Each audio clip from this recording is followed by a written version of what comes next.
Hai Sobat MK, kita ketemu lagi di channel Seputar MK. Dan kita masih membahas tentang kegiatan seputar manajemen konstruksi.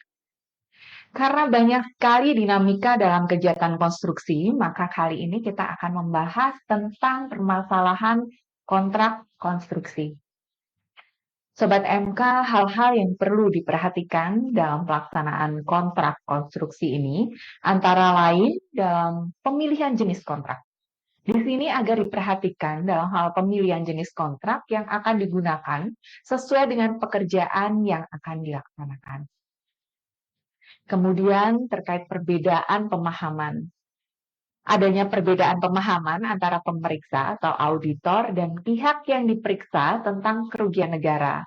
Misalnya dalam hal penggunaan kontrak lump sum, pengenaan denda terhadap pekerjaan yang terlambat, dan sebagainya. Kemudian terkait kontrak tahun jamak untuk sumber dana APBD. Di sini agar diperhatikan terkait peraturan Menteri Dalam Negeri mengenai akhir masa jabatan kepala daerah.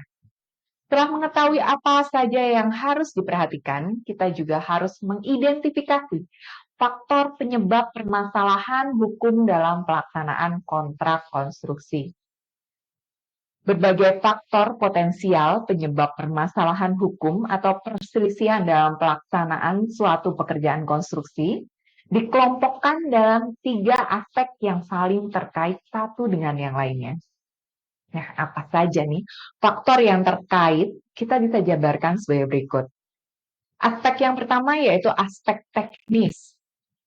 Di sini ada beberapa faktor, yaitu faktor perubahan lingkup kerjaan, faktor perbedaan kondisi lapangan, faktor kekurangan material dan atau peralatan yang sesuai dengan spesifikasi teknis, kemudian faktor keterbatasan personil, faktor kurang jelas atau kurang lengkapnya gambar rencana dan atau spesifikasi teknis.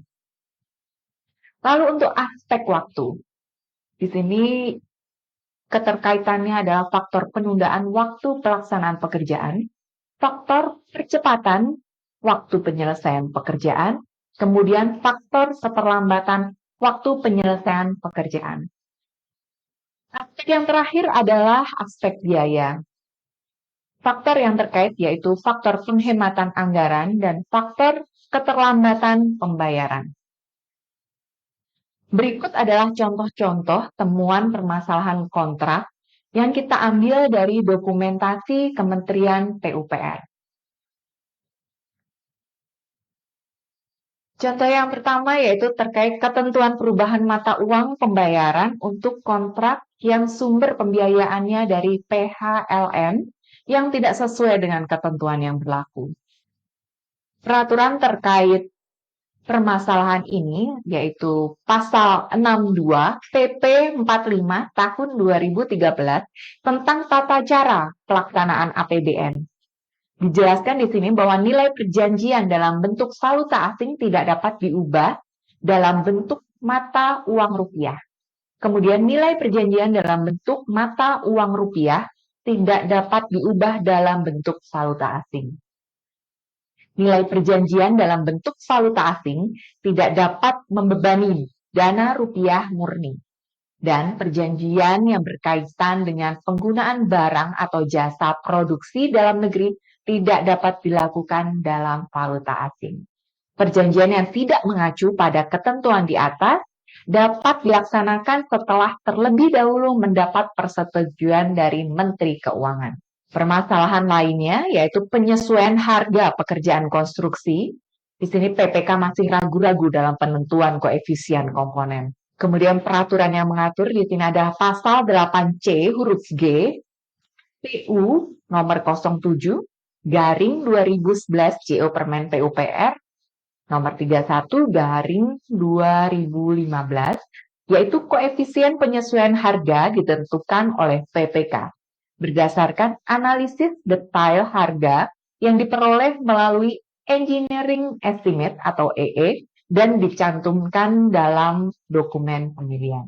Permasalahan yang lainnya yaitu terkait penandatanganan kontrak tahun jamak Nah, aturannya apa? Di sini terdapat pada pasal 4 ayat 4 huruf C PMK nomor 238 garing PMK 02 garing 2015 tentang tata cara pengajuan persetujuan kontrak tahun jamak multi-year kontrak dalam pengadaan barang atau jasa pemerintah kepada Kementerian Keuangan.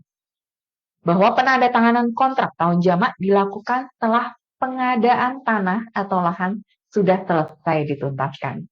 Permasalahan lain yaitu biaya penyelenggaraan SMK 3 konstruksi bidang pekerjaan umum. Masih ada beberapa PPK mencantumkan biaya SMK 3 menjadi item pembayaran dalam daftar kuantitas dan harga.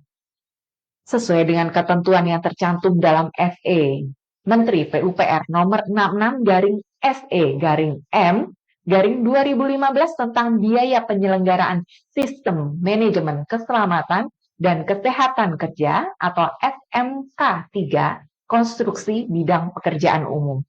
Besarnya biaya penyelenggaraan SMK 3 konstruksi bidang pekerjaan umum sesuai dengan rincian kegiatan penyelenggaraan SMK 3 konstruksi sebagaimana dimaksud pada huruf E, dialokasikan dalam biaya umum dan dihitung berdasarkan tingkat resiko K3.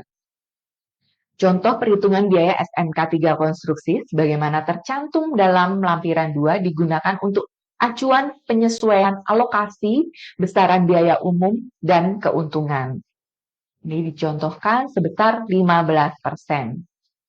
Contoh selanjutnya yaitu penggunaan bentuk kontrak terintegrasi. Jadi untuk kriteria pekerjaan dan pemilihan bentuk kontrak membutuhkan tingkat pemahaman dan penguasaan peraturan perundang-undangan. Dan sebagian besar masih mengacu pada peraturan internasional.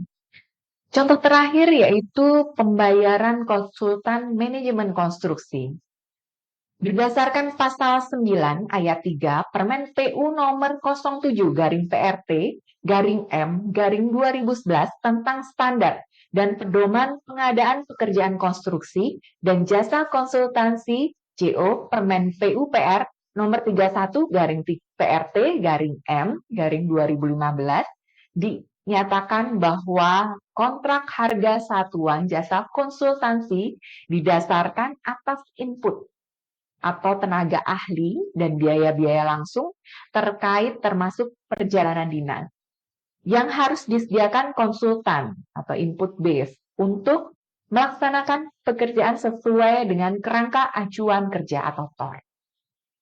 Jenis pekerjaan pada kelompok ini yaitu supervisi, garing pengawasan pekerjaan konstruksi, monitoring, manajemen konstruksi, survei, dan lainnya.